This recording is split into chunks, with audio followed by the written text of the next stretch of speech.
صباح الورد. تعالوا النهارده نعمل مع بعض فطاير بالجبنه. بجد حلوه قوي وسهله وسريعه وفي نفس الوقت طعمها تحفه. تنفع تبقى وجبه غدا وتنفع تبقى وجبه عشاء. بجد تحفه، لو جربتوها مره مش هتبطلوا تعملوها بعد كده. سهله كده ومش بتاخد معاكي وقت خالص ومش هتعجني بقى ولا تفردي ولا اي حاجه.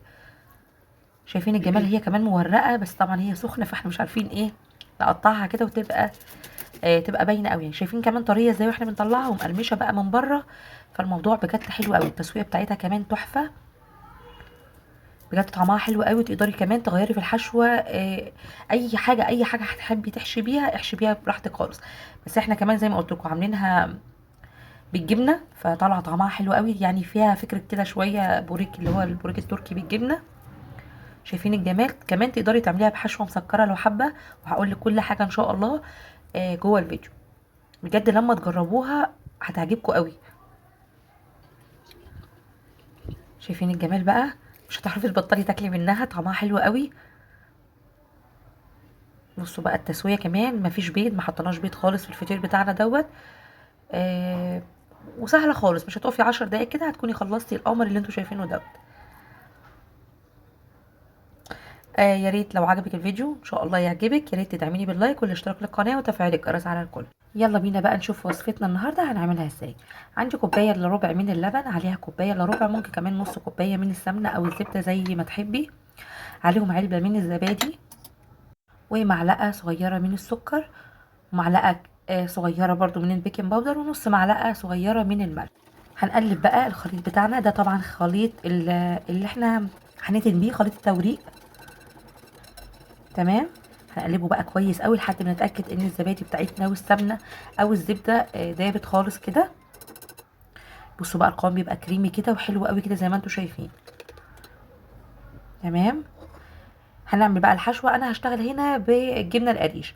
طبعا تقدري تشتغلي باي حاجه بقى، اي حشوه انت عايزاها. ممكن جبنه موتزاريلا، ممكن شيدر، ممكن جبنه بيضه عليها موتزاريلا، اللي موجود عندك. انا اشتغلت بالجبنه القريش لان هي اسهل حاجه وتعتبر ارخص حاجه كمان.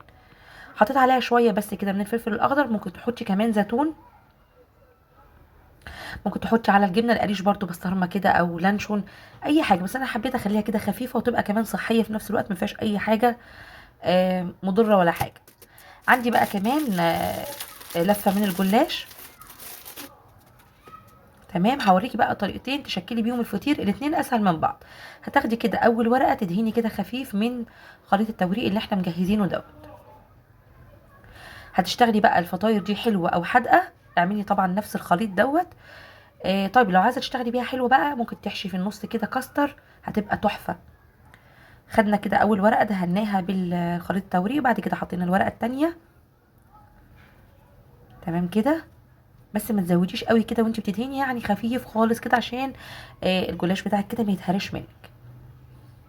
هنتني بقى الورقتين على بعض. تمام. وبعدين هندهن برضو كده بالخليط بتاع التوريق بتاعنا، ونبتدي بقى نحط الحشو على الطرف كده زي ما انتم شايفين معايا. ممكن تعملي برضو نفس الجبنه كده وتحطي عليها جبنه موتزاريلا، برضو هتبقى حلو قوي.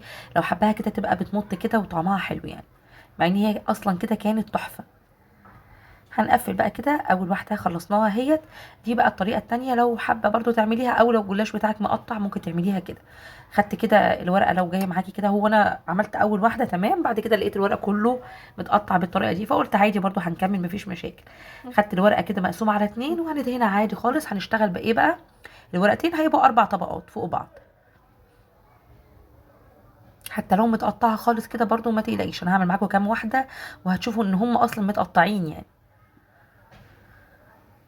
المهم كده بين كل ورقه والتانيه ادهني كده شويه بخليط التوريق اللي انت مجهزاه دوت. تمام. زي ما قلت لك بقى لو عايزه تعمليها حلوه حطي بقى في النص كاستر، ممكن تحطي اللي هي المهلبيه، اللي هي الكريمه الكدابه. تحطي بقى ايه تاني، ممكن تحطي بقى اي فكره حلوه كده.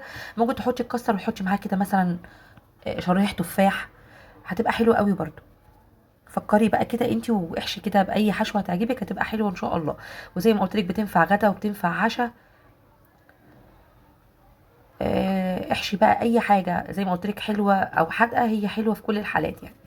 بصوا الورق متقطع ازاي، مفيش مشاكل برضو. دهيني كده بين كل ورقه والتانيه، وحطي بقى الحشوه بتاعتك. الجبنه دي بجد طعمها كان حلو قوي، الجبنه القريش حطيناها مع الفلفل زي ما قلت لك. ممكن تحطي كمان زيتون، هتبقى طعمها حلو قوي. طريقتها سهله وما خدتش معانا اي وقت، وزي ما قلت لك لو لفه الجلاش بتاعتك متقطعه برضو اشتغلي بيها زي الفل. حطي كده اول ورقه مثلا ولا او تاني ورقه، يعني نقي السليمه شويه، وبعد كده بقى حطي المتقطع جوه، مفيش اي مشاكل. تمام، قفلي بقى كده بالشكل السهل دوت. عملت معاكم كام واحده؟ بصوا سهله خالص وما بتاخدش اي وقت. يا ريت لو وصلت لحد هنا، يا ريت ما تنسيش اللايك لو عجبك الفيديو، والاشتراك للقناه لو اول مره بتشوفيني، وتفعيل الجرس على الكل عشان يوصلك كل جديد احنا بنعمله. ويا رب الوصفه بتاعتنا النهارده تكون عجباكم، وبجد اعملوها مش هتندموا خالص والله. شايفين الجمال بقى؟ سهله خالص، 10 دقايق بالظبط جوه المطبخ وهتبقى زي الفل. خلصنا بقى الكميه بتاعتنا كلها، مش هندهن بقى بيض على الوش ولا اي حاجه. بنفس الخليط بتاع التوريق ادهني بيه كده على الوش. تمام. حابه بقى تحطي بيض، خلاص حطي بيضه وحطي عليها كده سنه خل، وطبعا لو حادق سنه خل كده، وادهني بيها على الوش. ممكن تدهنيها برضو، ممكن تحطي معاها معلقه لبن ولا حاجه مع البيضه. حطي بقى بعد ما تدهني كده بخليط التوريق، حطي بقى سمسم، حطي حبه البركه، اي حاجه ممكن تسيبيها ساده كمان. يلا بينا بقى ندخلها الفرن. حطيتها في نص الفرن، درجه حراره عاليه، تقلبي كده الصاج كل شويه، هتاخد معاكي اللون الحلو دوت من فوق ومن تحت، وهتبقى زي الفل. شايفين الجمال؟ مورقه بقى من جوه وبجد مقرمشه. يمكن انا سمعتكم الصوت، القرمشه الخفيفه اللي بره دي مديها طعم حلو قوي، والتسويه مظبوطه. تحفه. بصوا الجمال. نص الفرن كده وسويها، اول ما بتطلع كده تاكليها على طول وهي سخنه مع كوبايه الشاي، حاجه حلوه قوي. وزي ما قلت لك جربي بقى كمان تحشيها، لو عايزه تعمليها بالكاستر هتبقى تحفه برضه ان شاء الله. هعملها معاكم قريب. سامعين بقى القرمشه؟ تحفه. وصفه سهله كده وسريعه، عشان كمان الصيف ما تقفيش كتير في المطبخ. هتنفعك زي ما قلت لك باي حشوه تحشيها، فطاير حلوه كده وسهله وطعمها حلو قوي. يلا بقى جربوها، متاكده ان شاء الله هتعجبكم. وان شاء الله برضو لو عجبتكم يا ريت ما تنسوش اللايك والاشتراك وتفعيل الجرس على الكل عشان يوصلكم كل جديد احنا بنعمله. وبالله عليكم ما تنسوش اللايك. وبس كده، شكرا ليكم.